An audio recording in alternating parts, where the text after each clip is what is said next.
on the ice, stretching, and then a little while later took some shots. Great to see him back. I know his status is a little bit uncertain right now, but hey, it's just great to see him back in the fold. That's good news. Yeah, you see Corey there in the black sweater. He took some work, got out here a little bit early, maybe a half hour, 25 minutes early, and stretched out, got some work with Jimmy Waite and some other goaltenders, and then took some shots from the players right away, so he jumped right into it. And it looks like he's going to get the start here, Eric. So there's another news item for everybody out there. Corey Crawford taking the net as the scrimmage begins. So he's in net for the black team. Also on that team, we'll go through the lineups here. Nylander, Strome, Kane, DeBrincat, Taves, Saad, Kubalik, Doc, and Kajula, the same three lines we've seen for quite a while now. On the back end, Dehaan and Carlson, and Keith and Boquist are matchup. Delia also in a black sweater, so he'll probably jump in and get some scrimmage time as well. On the other side, Highmore, Kampf, Carpenter, Sakira, Kurashev, and Rhys Johnson. Chad Chris has been playing some forward. He's a defenseman, but he's jumping up, helping out on the forward side with McKenzie Entwistle and Brandon Hagel. Defensively, Bodan Sealer, Mata Kuku, and also Brent Seabrook will jump in on that red squad as well. Yesterday made the announcement to the media, Brent Seabrook did, that he will not be participating in the tournament. He will not be heading to Edmonton.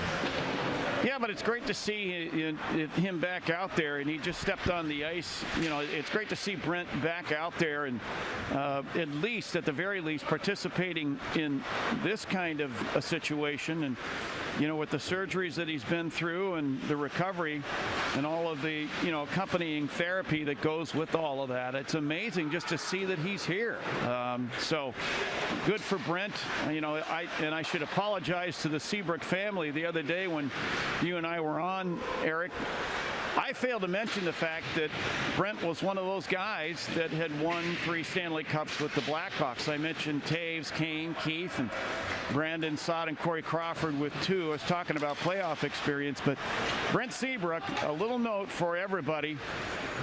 The next time Brent Seabrook scores an overtime playoff game-winning goal, he'll become the all-time leader in NHL history among defensemen to have that honor. Right now, he's tied with both Kenny Morrow and Nicholas Valine with 3 overtime game-winning goals as an NHL defenseman for the top spot. It seems like he's just always come up in the biggest of moments for the Blackhawks, and he talked to the media yesterday. He's very candid, very open, discussing his injuries, and I think you should all check it out if you haven't. It's on Blackhawks.com right now and our social channels. But that guy's given his body for this team for so long.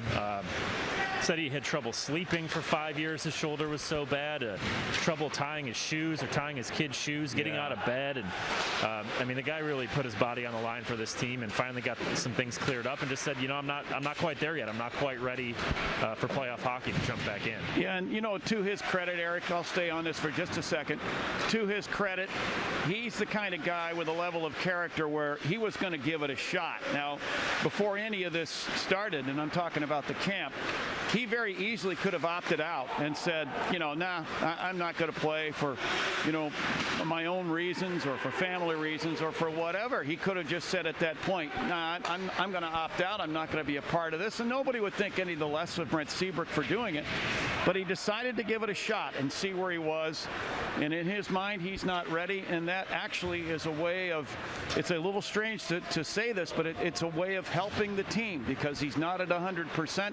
And he knows that somebody else could go out there and take that position and play possibly at a better level. But definitely you miss a guy like Brent Seabrook in the dressing room.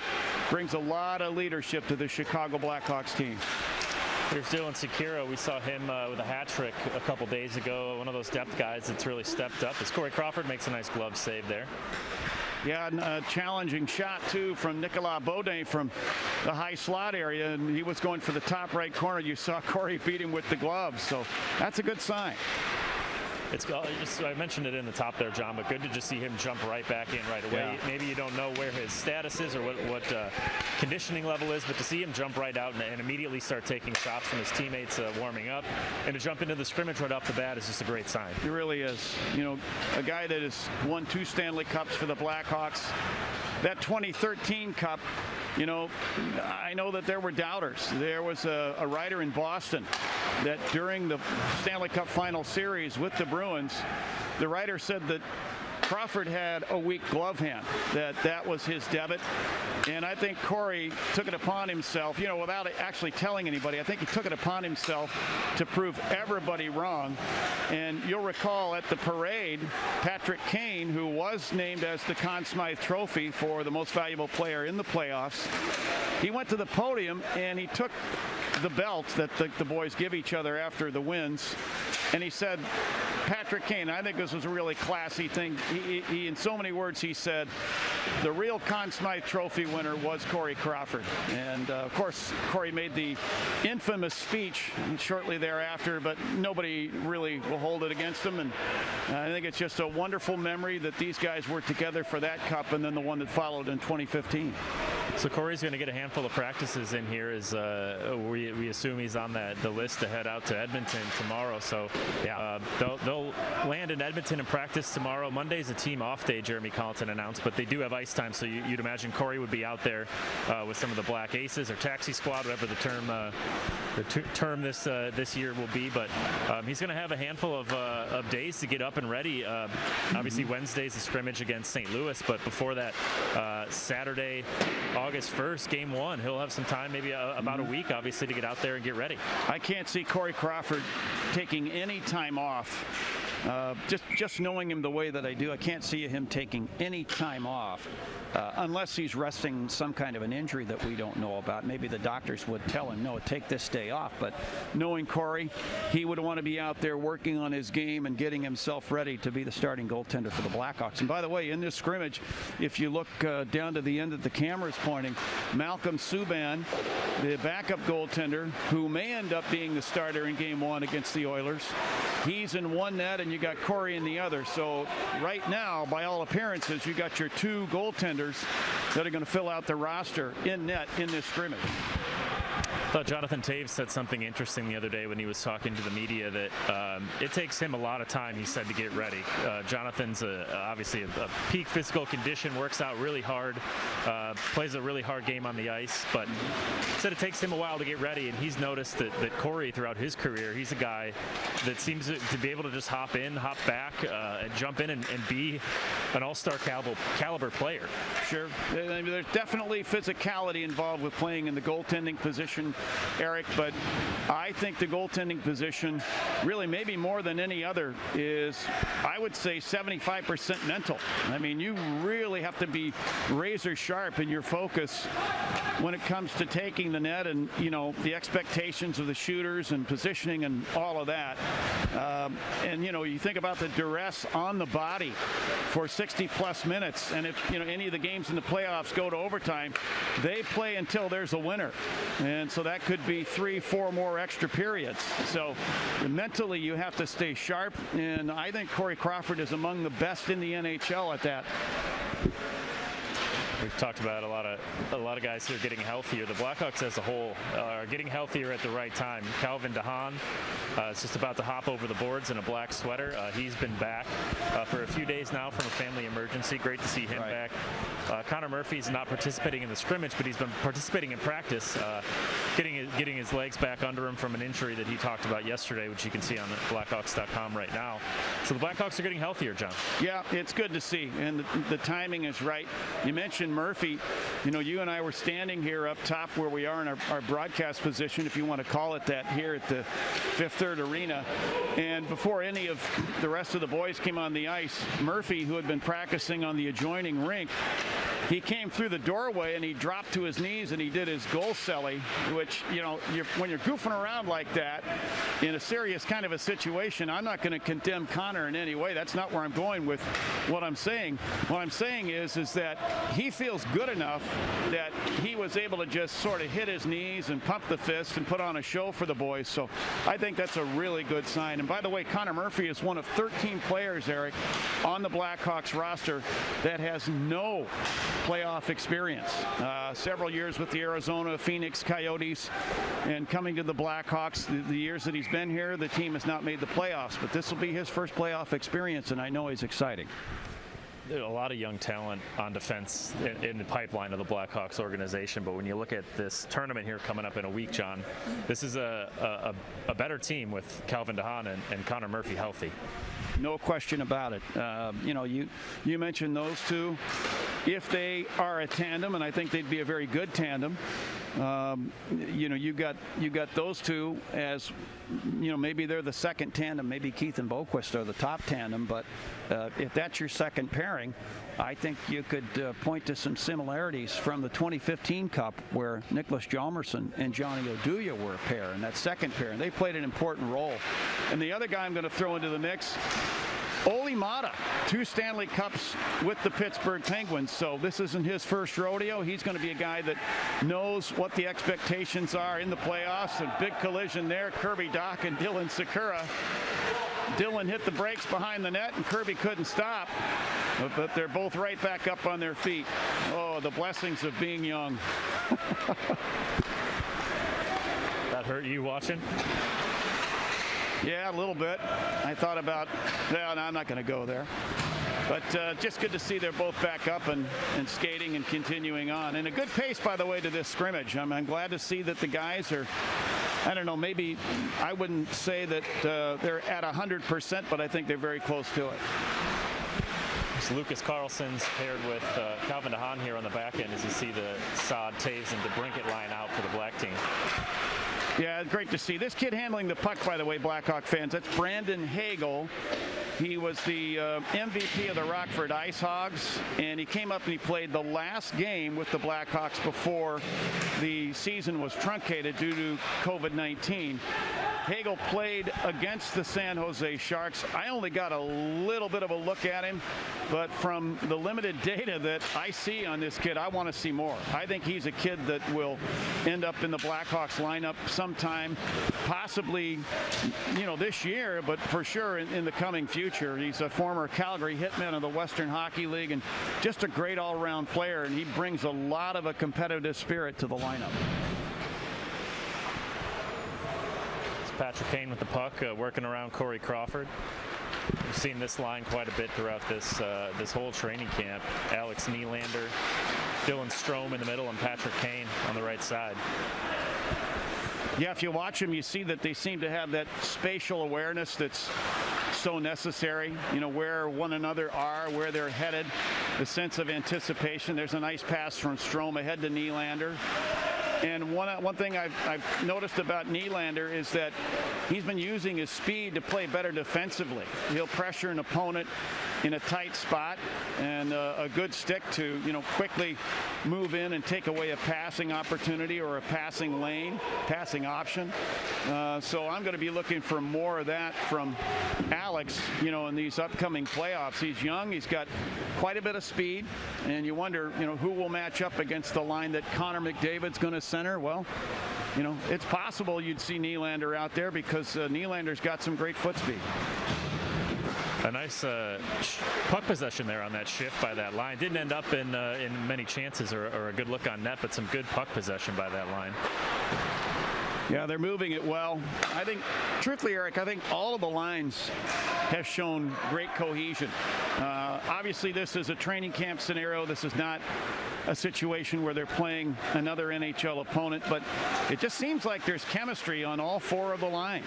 And, you know, maybe that's a function of the fact that they've been together during the season. They've had that benefit.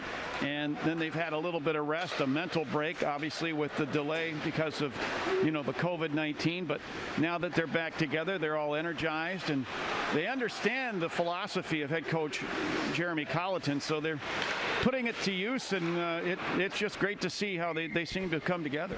And that's a good sign, too. You'd think potentially with that long layoff, it could be tough to get chemistry and cohesion going after that much time off. So to see him jump in and really be playing for just 2 weeks here before they head into playoff hockey, to have that chemistry has got to be a great sign. Well, one thing that they have as an advantage is the knowledge of the structure. So if any of them were brand new players to Jeremy Colleton's system, you know, you might have a difficulty. You might have, you know, one guy that creates a dysfunction on the line, unintentionally, of course. But, you know, each coach has their own structure that they will lay in place for the players to follow. And as I said, these guys have had most of a season to blended into their psyches so that they understand, you know, what's expected, where to be, where to go, where not to go, to borrow an old phrase. And you know, I think that it's been to their benefit, and I add in, as I said, the fact that the layoff has allowed a lot of them to get healthy, get rid of the, you know, the bumps and the bruises that accumulate during a season, maybe some injuries that have become chronic in a way. You know, that time off is a real great thing for healing. So let's just hope that, you know, as they head to Edmonton, all 4 lines are going to be productive. Jeremy Colleton hopefully will never have a scenario against the Oilers where he's going to have to shorten his bench and, you know, rely on 2 or 3 lines. 6.5 minutes to go in the first of 2 periods here in today's scrimmage, the final scrimmage of Blackhawks training camp here at Fifth Third Arena. Eric Lear and John Weideman for the second period will be joined by Charlie Roumeliotis, the Blackhawks insider at NBC Sports Chicago. Yeah. Charlie's a great kid, by the way. Eric, I don't think I've ever seen Charlie without a smile on his face. Great kid, positive attitude all the time. You know, so it's great to work with a professional like that. Ryan Carpenter, nice centering pass, and Corey Crawford got a piece of that one in front. David Kampf with the redirect. Yeah, Corey has that sense about him that this point in his career, he's seen just about every scenario. And, you know, he knows what's going to happen when the puck is in that position in the corner and there's a guy in his peripheral vision coming to the front of the net. He knows what's coming. So, one of the things I've always been impressed is Brent Seabrook with a snipe. And he was down on one knee when he did it, huh? Let's go to the videotape. Beautiful play by Seabrook. We saw him score a nice backhander in a shootout here earlier in the scrimmage as well. He's having some fun. How about it? Yeah, I'm a big fan of the backhand. I was glad to see that. I was not here, but I saw the replay of it, and I thought, wow, way to boy, Seabs. I was mentioning there about Crawford, in addition to being impressed by his on-ice play, obviously, his demeanor is something I've always been impressed with as a goaltender. So calm. He's never seems stressed or under pressure. He just has such a calm demeanor, which I think has obviously helped him a lot in his career. I would agree. And, Eric, I compare his demeanor to that of my partner, Troy Murray. Troy has described himself, you know, as a guy that he's kind of like a duck on top of a pond, you know. On top of the pond, you see the duck swimming, very placid, very relaxed, but underneath the feet are going 1,000 miles an hour. So they say still waters run deep, and I think that's an apt description of Corey Crawford mentally. And, you know, I'm just glad to see him back and glad to see him, you know, he looks in goal when the boys come down on a rush on him or whether they set up in his end of the ice. He looks confident and he looks positioned. Let's see what he does here. Oh, Brandon Hagel being with a good shot. Caught that alley-oop, took it to the net, and beat Corey Crawford. That's 2 goals here for the Red Team, up 2-0, 4:27 to go here in the first period of a 2-period scrimmage. Yeah, I probably should have waited until the dark team had possession of the puck before I complimented Corey, because I think I just put the whammy on him. But it's a scrimmage. But it's just great to see him back out, and I know he's happy to be back as well. Being out of the lineup as a professional athlete, I don't think there's anything worse than that.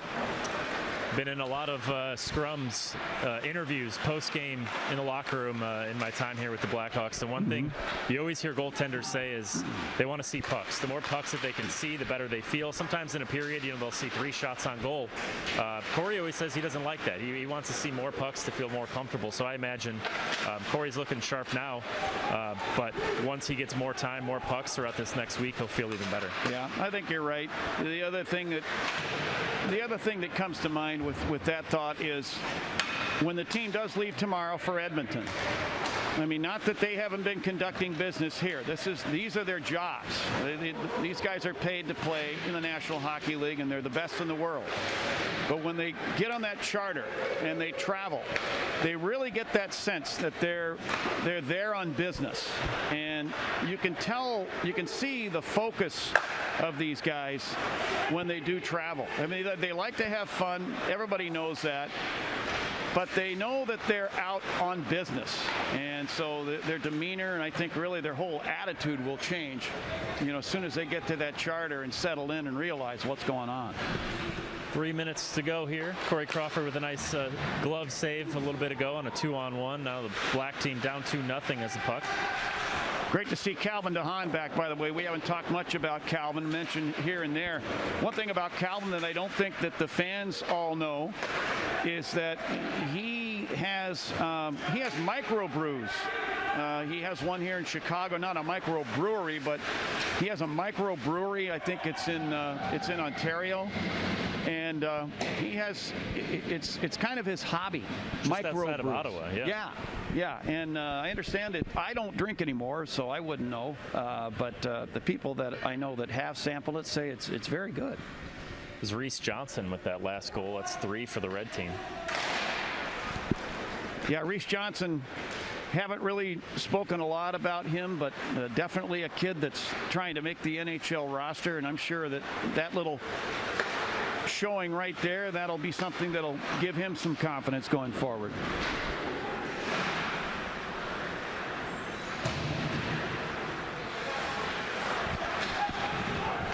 Lucas Carlson with a nice move there in the neutral zone. John, I know you've talked a lot about him, a guy whose game that you like to see.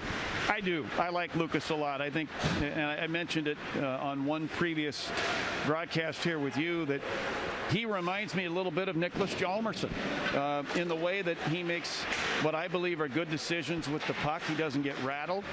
Positionally, he's good. As a defenseman, he tends to keep the game in front of him. And he will compete. He won't just give up on a play because he was hit hard, or because maybe he tweaks something. He will just continue to compete, and I like a guy like that, especially a guy that will make that really tough play for his team. There's no goal or assist that's associated with it, obviously, but he's a guy that'll make that tough play in order to help his team, and so I like him. I like what I've seen out of him. John, going back to Calvin Dehaan and his microbrewery, I think it's Carp, Ontario is the town. I actually went there when the Blackhawks played Ottawa last year, and I want to give a shout out to Sean Grady, the Blackhawks graphic designer, who's done some great work in everything that you see on the Blackhawks website and social media channels. But he's the designer of the logo, that microbrew logo here with Goose Island. Very cool. Very cool. Well, John, we got 45 seconds left here. Do you have the play-by-play pipes ready for Wednesday? Are you there yet? This helps, by the way, these scrimmages and viewing the boys and seeing what's going on. I have not had a look at Edmonton, but I would assume they haven't changed that much. There's going to be an exhibition game between the Blackhawks and the St. Louis Blues, and I'm not sure what the Blues are going to present as far as rosters are concerned. Don't know what the Blackhawks are going to present that way. But I'm looking at it this way. There's a big screen TV down in a conference room at WGN Studios. Nice shot there by Kurashev. Nice blocker save by Crawford. And Troy and I are going to make the best of it, and Chris Bowden. We're going to make the best of it. We're going to make some mistakes, probably. I would think there'll be some misidentification going on at times. But trust me when I tell you, we're going to do our level best to make every single game sound exciting. And I found out from the league that there is going to be a number of video boards and double the number of cameras that are going to cover these games. So they go to I think 32 cameras and some broadcast positions that you're not ordinarily going to see. So that's going to be great, and hopefully we can build off that. Well, we're excited to hear you and Troy on the call. A very biased opinion over here, but you guys are, in my opinion, the best broadcast booth radio-wise in the league. So great. It's going to be great to hear you guys. We're excited to get back to some playoff hockey and to hear you guys in the booth. Eric, thank you for the kind words. And by the way, I don't have the $20 bill with me. I'll have to send it to you through the mail. But I'll take Venmo, whatever works for me. That's it for the first of 2 periods here. The red team up 3-0 after 1. We'll take a break here. We'll come back with Charlie Romeliotis of NBC Sports Chicago for the second period. Summer and hockey go together like, well, in Chicago, they actually go together pretty damn well. Did we expect to be playing hockey in August? No. But we also didn't expect we'd be teaching our kids geography, hitting up the drive-in,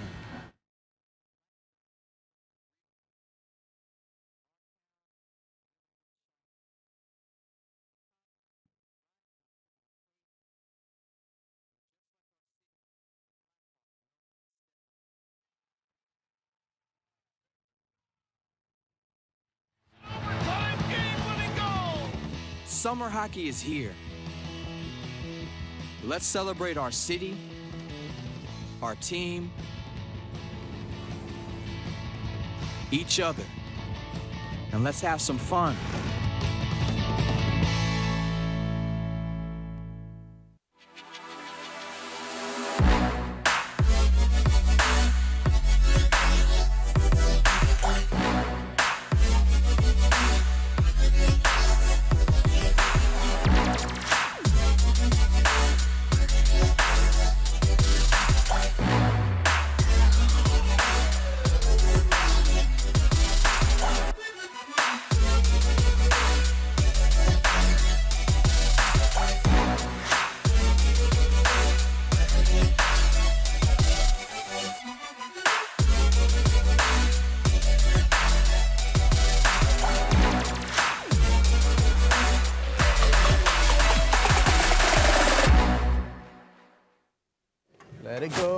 Let it go, please don't let it go.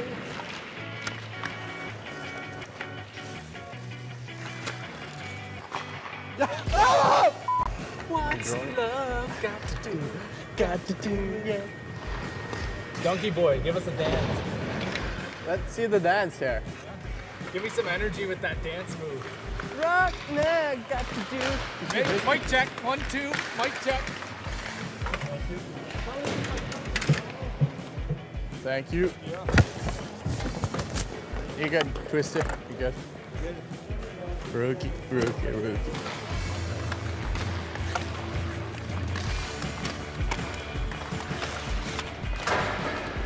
Way over.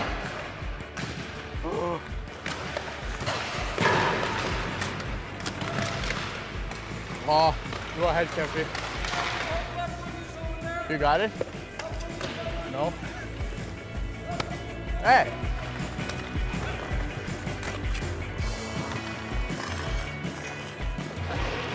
Do you want me to go behind you there?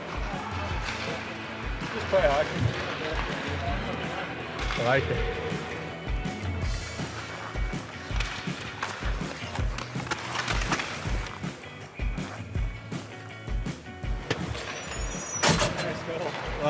Feeling it today.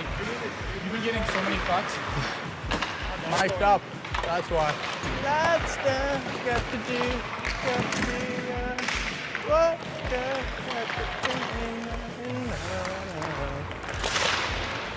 I'm so tired. Day off tomorrow.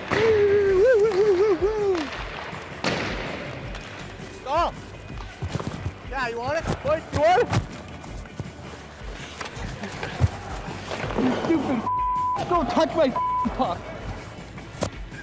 Oh, you're mic'd up, eh? Oh, he's mic'd mic'd up. up.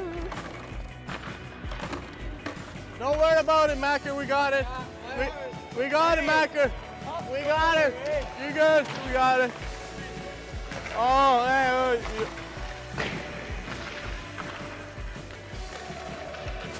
Stop.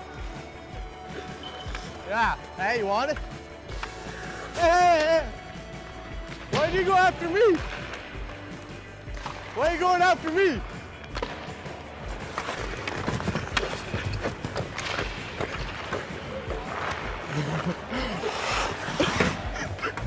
I'm out.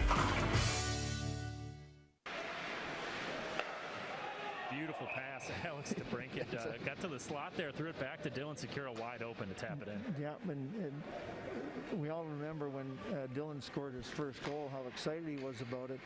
You know, those are little plays that he makes those plays on a regular basis. Dylan Sakira with some really nice moves here. Yeah, nice setup again, but driving to that post is so important. Another beautiful shot there from Dylan Sakira, the same spot he scored the goal just a little bit earlier. Factor in the series against them. So against the St. Louis Blues, oh, there it is, Sakira, a hat trick in this one. Dylan Sakira. What a day for him, huh? Very impressive by Dylan Sakira. The first couple, he was a right spot at the right time kind of thing, putting it in the open net. That was a snipe. That was a nice play. Steve's grizzly beard scared me. Oh, you're a bully. You're mic'd up today. You're a bully. You're black. I'm red. You're not going to be in my line. Oh, I'll be complaining all practice. That was brutal. I know it's only day 2, so it's like going to calm down, but taking this one by myself. Or even if you can just stay on the puck, like you just put it in. Yeah. Nice stick, Docker. Get better. That was a nice chip. Do you see that? Look at us. Wow. Look at us, boys. Oh, yeah, Steve. Oh! Woo! Dunks is good. Yeah! Woo! Yeah, Doctor. You know, potential-wise, he has all the potential in the world. I think he can be, you know, a top player in the league. He's got the ability to skate by guys and to be able to use his reach to get by guys and beat guys one-on-one. So he's a guy that can create space that way, but also he can do that by, you know, creating space for his teammates, you know, put a guy on his back, pull someone to him, and then create some space for someone else. So, and he has all the potential in the world to do that. So I think, you know, he can be as good as he wants, you know, and time will tell, but I think he's had a great start to his career. You know, it's not easy to come in at a young age and play, and you can see the improvements throughout the season, throughout the last time we played till now. He's getting better and better, so he's gonna be a good one. My confidence has always been high, and I know the type of player I can be on the ice, and it's my job to bring that consistent level of effort and play each and every night. So I think as a young guy, you try and learn as fast as you can, but there's going to be ups and downs and peaks and valleys, and you just got to be able to come back the next night and try and perform. We click well together. I think we all bring a different element to the game. You know, he's got the, you know, great speed and great shot, and he likes to hold on to the puck and make plays. And then obviously Kaner does his thing with the puck and makes plays all over the ice. So I think it kind of blends well together. And then, you know, I just try to get open and make plays. I think our big thing is not throwing the puck away, holding on to it. And, you know, obviously we're better when we have the puck and when we can get out of our zone. So we've been trying to work a little harder on that to get out of our zone. I think this is going to, you know, make us a better line. We ended off the season on a good note, and hopefully we can keep it up more into this playoffs. Right away after his surgeries, I was really impressed at how quick he bounced back. He just seems to be so like physically resilient, and maybe that's just something special about him that he can have 3 surgeries back to back to back like that and just kind of keep on trucking. Been training with him, you know, before he went home to Canada for a little bit, and just seeing him in the gym and seeing him on the ice. Obviously, the conditioning and that pop and that strength is really going to come back in his stride. But he just seems to be really healthy, and I think knowing what he's done and how much he's laid on the line for this team over the last decade or more. It's crazy to see how much he's been through and how much he's given to this team. So it's nice to see him get that opportunity to really take care of himself and focus on himself for once, because he's what that guy always seems to put the team before himself no matter what. I know the surgeries that he had are not easy surgeries to overcome, and I think that's a testament to his drive and dedication, his commitment. It's been a long time since he's played a game, and then to be back out here going full steam with the guys, you know, he looked good. We all take note of that, and I think that it inspires all of us.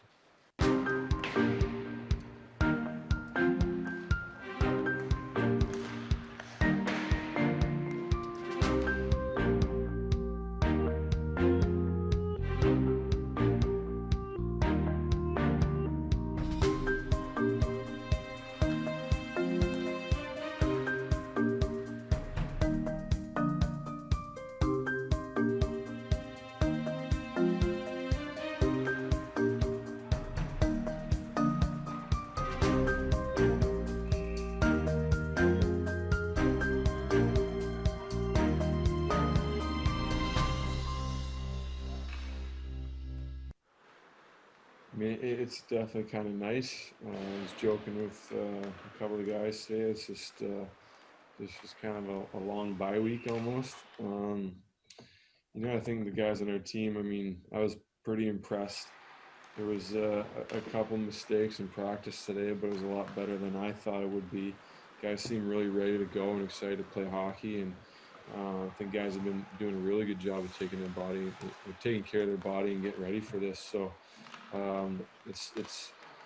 you got to get the mental rest and the physical rest whenever you can, and that would be the silver lining in the last few months for sure. Well, I guess in a lot of ways it just feels like another hockey practice, but it is a little odd to see the coaches there with the masks on, and obviously we have the protocols that we need to follow coming to the rink before we get here, and then once we get here, things are different. But at the end of the day, hockey's hockey, and we get up here, we get to the rink, and we're preparing like we normally would before our practice. The extra testing and the extra precaution doesn't really affect us too much, really, I don't think. I think more than anything, I think we need to be careful. We need to be smart away from the rink, especially right now until we get to the bubble, so that we can give ourselves the best chance of everybody going in there being healthy and have our full group.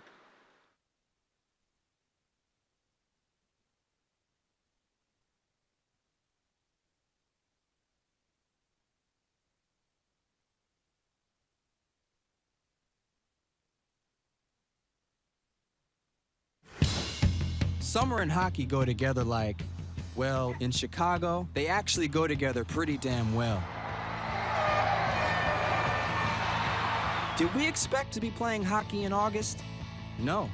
But we also didn't expect we'd be teaching our kids geography, hitting up the drive-in, or making light shows to support the real heroes. Our town literally shining. Chicago rises to the occasion. And just like our city, the Blackhawks know when to step up. Shoots and scores! It's an overtime game-winning goal! Summer hockey is here. Let's celebrate our city, our team, each other, and let's have some fun.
Back at Fifth Third Arena, the Chicago Blackhawks community ice rink for the second period of two-period scrimmage today between the Blackhawks and, of course, the Blackhawks. Charlie Romeliotis, the NBC Sports Blackhawks insiders, joining me now for the second period. Charlie, how you doing? What's going on? I'm a second-time guest here. I feel like a friend of the show now. You must have done well the first time if we brought you back for the second time. Obviously, the big news today, Corey Crawford returning to the ice. So your, I guess, initial interpretation of what that means.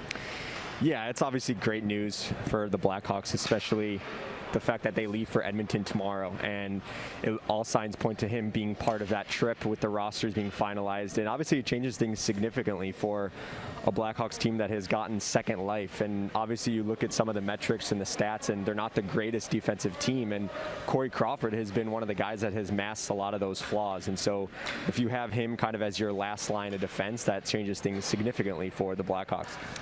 Colin Delia is now in net for the black team. Kevin Lankinen in for the red team. Red team got off to a good start there, a 3-0 lead after the first 20 minutes. So we'll see if the black team can bounce back here in the second. The last scrimmage we did, it was very tight scoring. It was a very low scoring, tight checking game, and I thought we were headed in that direction. And then the red team ended up pouring on a couple goals at the end there. So we'll see what the second period here brings us. I know it's been a few scrimmages since you hopped on with us. Have you seen any differences, any changes, anything since that time you hopped on with us? I just feel like a lot of the guys are certainly getting more comfortable, and obviously it's different than in past off seasons where guys are skating on their own in their off-season homes, and then they come to training camp and they're kind of ready to go. It was very different this year where guys were trickling into phase 2.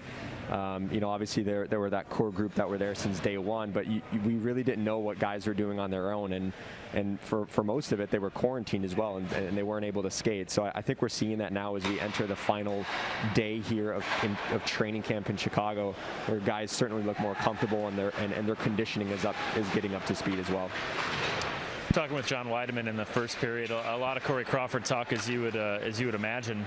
I'm assuming you also thought it was a good sign, kind of like we did, that he jumped just right in.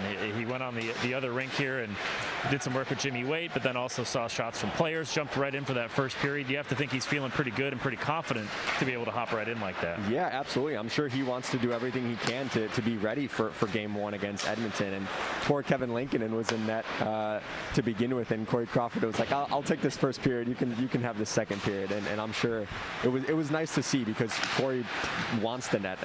He's one of those guys that hasn't been shy about wanting to string together consecutive starts, and we saw how good he is when he does that, especially prior to the pause when the Blackhawks traded Robin Lehner. Crawford, they rode Crawford for 10 straight starts, and he was one of the best goaltenders down the stretch before the NHL pause. In a perfect world, obviously, Corey would have been here on the 13th and started off with a couple weeks of training camp, but there is still time left. I mean, there's plenty of time for him to get on the ice before the first official game, the real game on Game 1 against Edmonton on Saturday the 1st. So there is time for him to try to get up to speed and see as many pucks as he can. Yeah, and fortunately for the Blackhawks, too, we asked Jeremy Colleton this yesterday. They'll have ice available to them in Edmonton. So even if Corey Crawford wants to get on the ice on some scheduled off days, there will be ice availability. So obviously game 1 is a week from today, and it doesn't seem like a lot of time, but obviously for goaltenders, they would like to have a little bit more time to get their conditioning, but also their puck tracking up to speed. But yeah, it's good to see Corey Crawford out here, and the fact that he has 8 days to get ready, and obviously an exhibition game too against the defending Stanley Cup champion Blues is beneficial for him.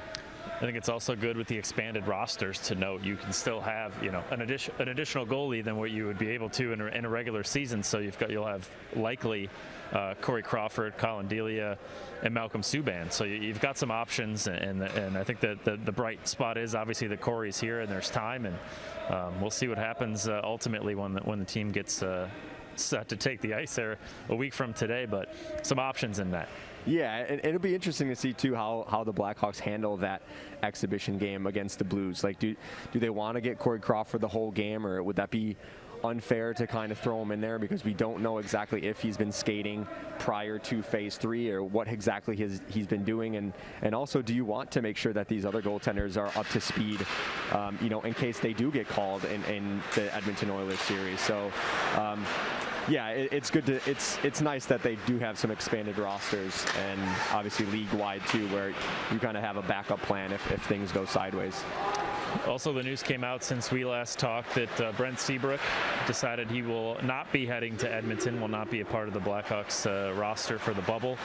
Basically just saying that he's not quite there yet. He doesn't feel that he's ready, and I don't think anybody can blame him trying to bounce back from what he did. But so definitely some news has been happening here the last few days. Yeah, ask any player or teammate of Brent Seabrook, and they'll tell you he'll put the team first always. And I thought it was so awesome to hear him so candid yesterday in his press conference, and basically laying out what exactly he's been going through really since the start of his NHL career, and having shoulder surgery and strengthening it after injuring it in the World Juniors and then in 2005. And you know, the fact that it was difficult to hear him say, like, even getting out of bed, you know, seemed like a really difficult task. So man, the fact that he's been powering through all of this, and we haven't heard any of it, you know, outside of his inner circle, just goes to show you what kind of a team player he is. And it was cool to see him kind of give it a go in training camp.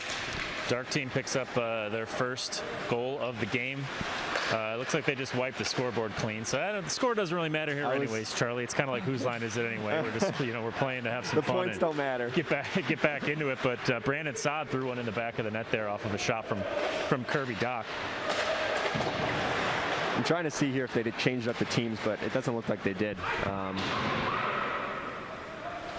We've seen a lot of continuity in the lines throughout these scrimmages. I think that's great to see. John Weideman talked about how it looked like the chemistry was there even after such a long break, but to have just really 2 weeks to get ready here, it's you see what Jeremy Colleton's thinking in terms of the lines and trying to get guys together as much as they can be this early. Yeah, and even the pairings, I'm sure it's been difficult on the defensemen because there's been so much cycling going through training camp, with Connor Murphy missing some time and Calvin Dehaan missing action as well because of a family emergency, and so they've had to be flexible on the back end. And I'm sure it hasn't been easy for some of the guys back there trying to develop that chemistry because they have been off for full months, and you know, the lines have been fairly consistent. I thought Dylan Sakira he did really well in that previous scrimmage when Jonathan Toews was out, and obviously he had that hat trick and sealed it with the overtime winner. But yeah, nice to see some consistency with the lines and kind of what exactly the lineup is going to look when they go into Edmonton. Even in addition to the 3 goals Sakira had, I thought that was one of the better performances he's had all around. We've seen it, you know, in glimpses, and played a handful of games with the Blackhawks where we've seen the skill and the potential there. So it's nice to see him put it all together for that scrimmage. And when you know coaches are trying to make decisions on who's going to be available and who's going to be playing some of the depth spots, so I think he did a good job for himself. Yeah, absolutely. And in between the periods of that scrimmage, Dylan Sakira was obviously on that first power play unit in Jonathan Toews' spot, and he certainly held his own. Like, that's obviously a role he's used to playing. He played it a lot in college. He plays that a lot in Rockford, and he gets those minutes. And so I'm sure he felt in a comfort zone playing on that first power play. And I remember there was one drill where he was moving the puck really well, and they ended up scoring on it. And Patrick Kane skated over and gave him a fist bump, because that's basically like that's how it should be done. And so yeah, Dylan Sakira has certainly been one of the standouts, at least in the scrimmages so far for the Blackhawks. You mentioned just a moment ago Calvin Dehaan missed some time due to a family emergency. He's been back for a few days now, playing in the scrimmage now on defense right now with Lucas Carlson, who has the puck right there, but getting healthier in a lot of different ways at the right time. Yeah, he's a huge part of this Blackhawks blue line. And when we talked to him earlier in the week, basically saying when the timing of that shoulder injury was so unfortunate, because Duncan Keith was out with a groin injury at the time, and he said he was really getting his stride as a Blackhawk. And so it was unfortunate that the timing of the injury, but it's nice to see him out here, and he's basically like, I get second life here at a playoff run, because I thought my season was going to end. So yeah, he looks good, and he was also skating before phase 2 as well in Ottawa. So he's kind of one of the guys that has slowly ramped up his training and recovery process earlier than normal, or than some of the other guys. 14 minutes, 40 seconds left. 2-period scrimmage today. This is the second period. Wiped the score clean at intermission, so we got a 1-0 lead for the black team on the board here on a Brandon Saad goal. You got to think the page will kind of turn here pretty soon. The Blackhawks will start to focus maybe a little more on those special teams, which we've seen them do a lot during camp here in Chicago, but maybe turn the page a little less on the scrimmaging side, a little more work on Edmonton, game planning as we're exactly a week away from game 1. Yeah, absolutely. I think special teams, particularly because of how strong Edmonton was in that area last season, obviously earlier this season, I should say. They were number 1 on the power play, and they were converting at a historic clip. And you'd think there might be some regression there, but with Connor McDavid and Leon Draisaitl, those two are just complete dynamic players. And on the penalty kill, they were the second-ranked penalty kill as well. So obviously, special teams is going to play a huge role in this qualifying round series against Edmonton. It's such a unique, so much is unique right now, given the situation. But the Blackhawks have known they're going to play Edmonton for quite a while now. They've had a couple weeks to get on the ice and prepare. It's such a unique situation where you can start to implement things pretty early. You can think about what you want to do, how you want to handle a penalty kill, how you want to match up defensively against their top players. So such a long time to prepare as a red team snuck one in there past Colin Delia that it's going to be interesting to see. You might think, well, this is what happened during the regular season, but it's really a different season with so much time to prepare. Yeah, it's funny too, because it's like how much time, obviously when the NHL announced that it's going to be a 24-team format and the Blackhawks are going to face the Oilers, it's like, do you start, how much time do you start spending on breaking down the Oilers? It was so far away from the series. And so I'm sure it kind of felt like, NFL, like opening day, where your opening day opponent. It's like, well, do we just spend all summer preparing for that one game, or, do we focus on ourselves? And, Jeremy Colleton was very open about we need to take care of our own house first and get our structure down before we really turn our attention. But I'm sure these next few days, once they finally get into Edmonton, it'll feel like, all right, we got to start focusing on the Oilers. Kevin Lankin in with a nice save there, as Lucas Carlson's got a couple shots on goal here. He's looked pretty sharp in this scrimmage.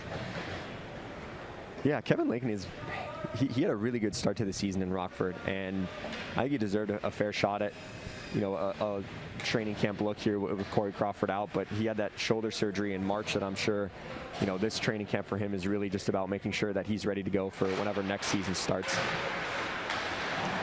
Lankinen played well internationally, played well in Rockford, a guy with a bright future. Won a gold medal for Finland too at the juniors. He was really good. Or was it the actual Worlds? It might have been the actual Worlds. 12:20 left in this period here. The final scrimmage of training camp before the Blackhawks head to Edmonton tomorrow. They'll skate in Edmonton when the team arrives there, take Monday off. Practice Tuesday, then Wednesday, 5:30 p.m. Central Time. The one and only exhibition game between the Blackhawks and the St. Louis Blues. It's an exhibition game, but the fans will be interested. It's always a fun one when the Blues and Blackhawks play. Yeah, it's definitely going to have a different feel to it. In past preseason games, it's really about ramping up for your opponent, but I honestly feel like it's going to be pretty competitive because teams, you don't want to go into that first series and, with a loss or you feeling like your confidence is a little bit shaken. Like, guys want to ramp up for that game, game 1 against Edmonton right away. So there'll be a couple days of practice after that exhibition game on Wednesday, Thursday, and Friday. The Blackhawks will practice. Then Saturday will be game 1 of the Phase 4 playoffs here, the 24-team tournament. That'll be a 2 o'clock start. Game 2 will be August 3rd, Monday at 9:30 p.m. start. Then on the 5th, game 3, if necessary. The final 2 games will be on the 7th and the 8th. Oh, what a move. A little scramble in front. You get a good eye on that one? Sorry, Eric. I was looking at the calendar. I did. Sorry for the interruption. That was a solid move by Matthew Highmore. And you talk about lines and consistency. The Highmore, Kampf, Carpenter line's essentially been that 4th line for the Blackhawks there on the red team here right now. But that's some depth scoring, some depth, some defense, some face-off wins from David Kampf. That could be a key line as you start to look at how important depth is when you've got 2 teams with high stars or highly touted stars at the top. Yeah, I like the versatility of that line too with David Kemp and Ryan Carpenter, two guys that have experience playing up the middle and they can take face-offs, especially Carpenter too. I don't think a forward played more minutes on the penalty kill than Ryan Carpenter this year, and David Kemp wasn't far behind. I think he was number 2, so that's a nice tight checking line. Here's Kajula in all alone. Beautiful save, Lankinen. He's looked sharp. Did you? That was a pro move. I stopped talking so I can give you the call. I thought he was going to score there. If I was a play-by-play guy, maybe I could do that, but definitely not my forte. Especially when the great John Weideman's here. You're like, I'm not even going to bother. Can't even try. Yeah. By the way, that was really tough shoes to fill in here, so I got to make sure I'm living up to this. It's just nice to hear those pipes of Weideman talking hockey. He's got. It's such a tough thing to do, in my opinion, play-by-play. Did some early in my career, a little bit of hockey, and it's incredibly tough. And he makes it look so easy, especially on the radio where you have to be so descriptive. There's nobody better in hockey that does it better than John Weideman. Just listening to him growing up too, you always felt like you were part of the action, and the way he describes it, I mean, it's pretty difficult to listen to hockey on the radio because it's tough to follow along what exactly is happening because it happens so fast. But John is just an absolute pro at it. He paints the picture beautifully. And obviously Troy Murray, Blackhawks legend, former Selke Trophy winner, doing color commentary. It's just a blast to hear those guys.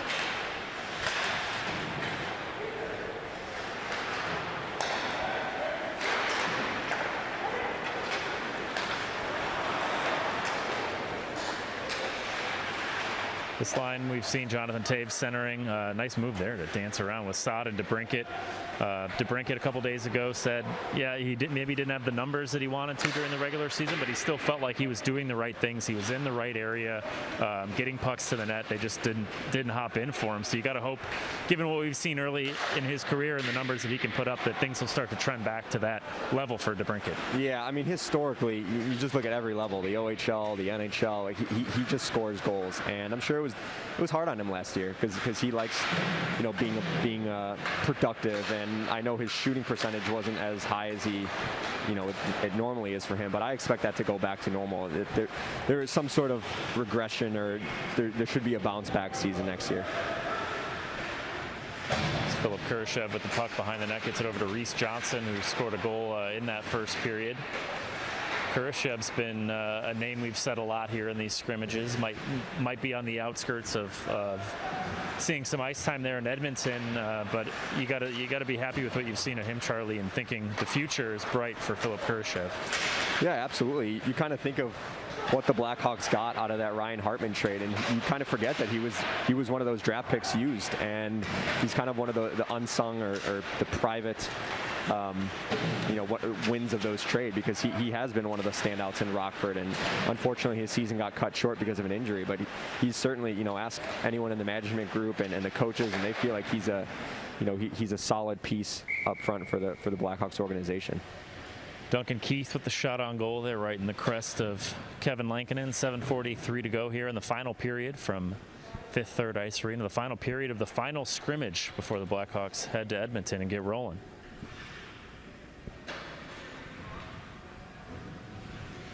This line has been really fun to watch, Nylander, Strome, and Kane. Charlie, you have any insight or any thoughts on what you would think the matchup would be for Jeremy Colleton to potentially look at how to match up against McDavid or Draisaitl? They're usually split. So if you were coaching the Blackhawks, how would you match it up?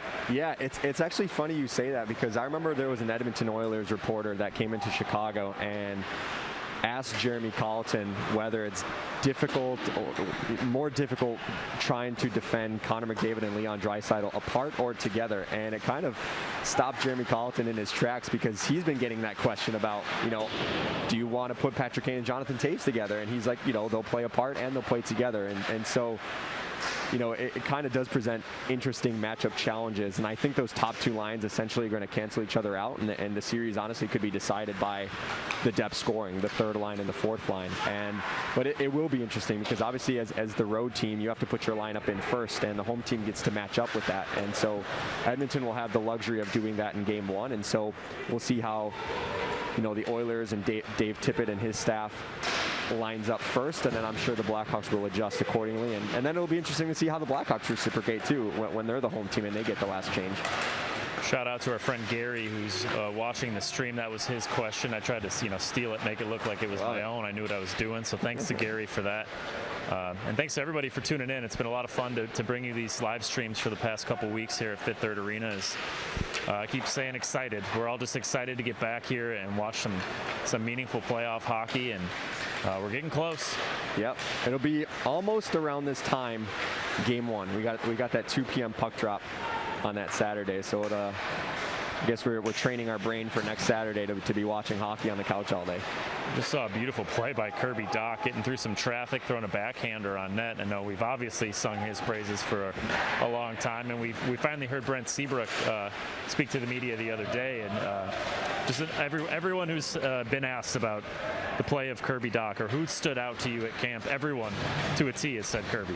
Yeah, I thought it was noteworthy too. There was a reporter that asked Duncan Keith, which guy is standing out at camp, and he's like, well, I think everyone looks fine, but Kirby Doc is certainly one of the guys that has been the stars of training camp, and I really do feel like it's because he's very rejuvenated. He went 18 straight months of just not having a break of hockey because he plays in the WHL and then goes deep into the playoffs, then he gets drafted, then he's at development camp, he's participating in the Traverse City tournament, then it's prospect camp and training camp, so it's all this, I'm sure it was so emotionally exhausting for him, so the fact that he kind of had 4 months off to really get his body right and mentally, it's paying dividends right now in training camp, and I think he could be a difference maker in the series against Edmonton. You talk about the future being bright. I feel like we're already talking about him like he's arrived. He's here. He's playing such a key role, but just at such a young age to already see the improvement he's made has to give you a lot of hope as a Blackhawks fan to what this guy could be long term. Yeah, and even Patrick Kane said it too. He's like, I think he could be a top player in the league, and he's got all the potential in the world. And I don't think Kane is just saying that just to say that. Like, he obviously sees something special in Kirby, and it's going to be fun for Chicago fans to watch number 77 on the United Center ice for years to come. And he's got some good guys here on this roster to learn from, particularly if you look at positionally. Jonathan Toews, who came into the league as a young player himself and achieved obviously a great deal of success and is looking for more. If you're Kirby, you've got some players here you can pick the brain of and continue your development as hopefully a star player in this league.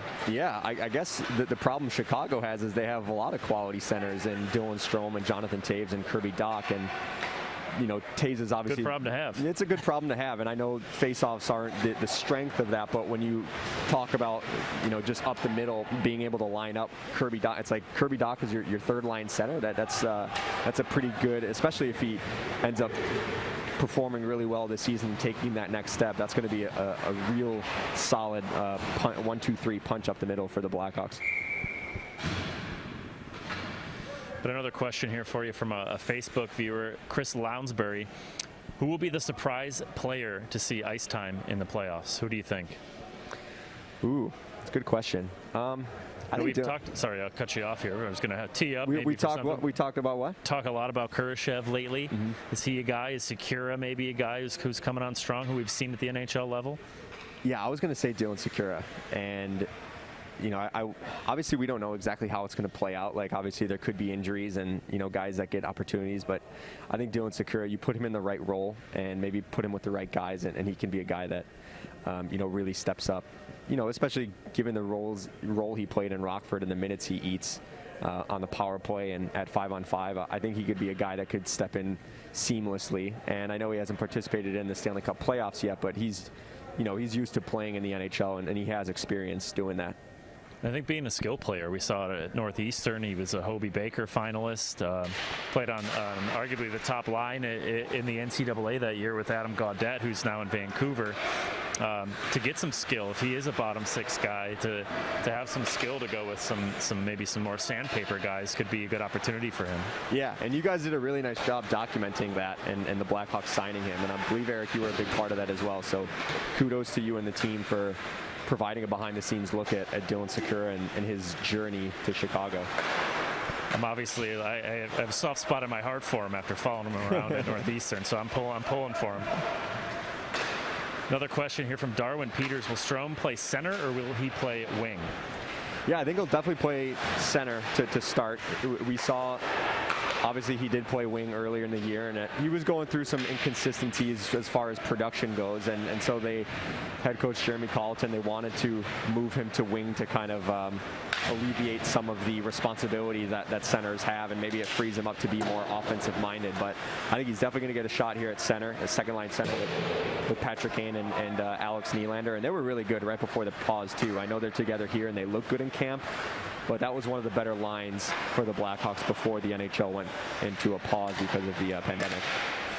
And that versatility can never hurt. You know, being able to, you talk about the center depth. It's something you can kind of play with there. Put maybe Strome at a wing and bounce around, and it gives you options. I think the more options and versatility you can have at anything in the sport can help. Yeah, I also just really like Dylan Strome and Patrick Kane together. It's been fun to watch them on these 2-on-2 drills, and especially when they're in tight. Like they could just both stick handle inside a phone booth together, and they find each other, and they're on the same wavelength. And I think it has a lot to do with the fact that they were both drafted really high, and they think the game the same way. Strome's had maybe 4 goals in the scrimmages, 3-4 goals. We've seen him the beneficiary of Patrick Kane's vision quite a bit. He's been in the right spot, some tip-ins, sniped a couple. He's been very, very noticeable as the Blackhawks have been scrimmaging quite a bit. This is a tough matchup for the red team. I'm sure these young guys are getting an opportunity here to step in against the first line with Taves, DeBrincat, and Saad. Questions keep rolling in here on the streams. Sean Diamond, who will be the defenseman on the top PK line?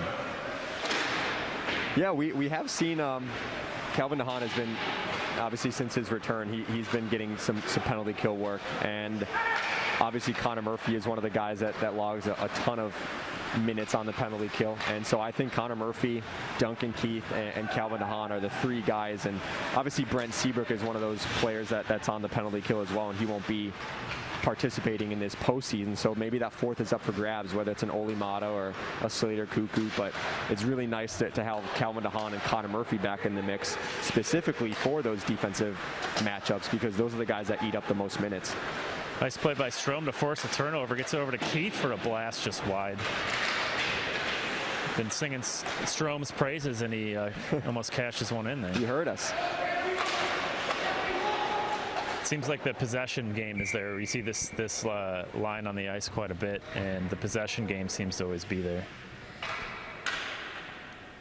Yeah, they're definitely fun to watch in the offensive zone, and even in transition too. Obviously, when you have Patrick Kane, one of the best transition players in the NHL, you know, when they do get the puck in the zone, I feel like they can move the puck a lot. Kirby Dach's also out there as the net's been pulled for the black team. Extra attacker. 1 minute to go. They're down 1. You know, we said earlier that it doesn't really matter, but you know these guys want to win. Oh, yeah. It's been interesting, too, to see Kirby Dach as this isn't the first time he's been out there for the extra attacker. I feel like he's the net front guy, too, and you know, building that strength in the offseason has allowed him to be that net front presence, even on the power play we see, too. 30 seconds to go. Empty net for the black team as they're trying to even this thing up. We've seen some late goals throughout these scrimmages. So 2.6 the other one. We had a 6.4 or 6.3 and a 2.6. So there's been some late goals. We'll see if that magic can be replicated. And it doesn't look like it. Well, it is a late goal, but not for the game tying team. Not what we were hoping for there. But any final thoughts here, Charlie? We appreciate you hopping on again with us to chat Blackhawks hockey here as we look forward to postseason games coming up here pretty soon. Any final thoughts here as the Blackhawks are set to head off to Edmonton tomorrow? Yeah, it's just exciting knowing a week from now we'll be doing this and watching Game 1 against the Edmonton Oilers, and even the exhibition game on Wednesday will be nice to have some hockey on television, listening to Pat and Eddie and the guys on NBC Sports Chicago.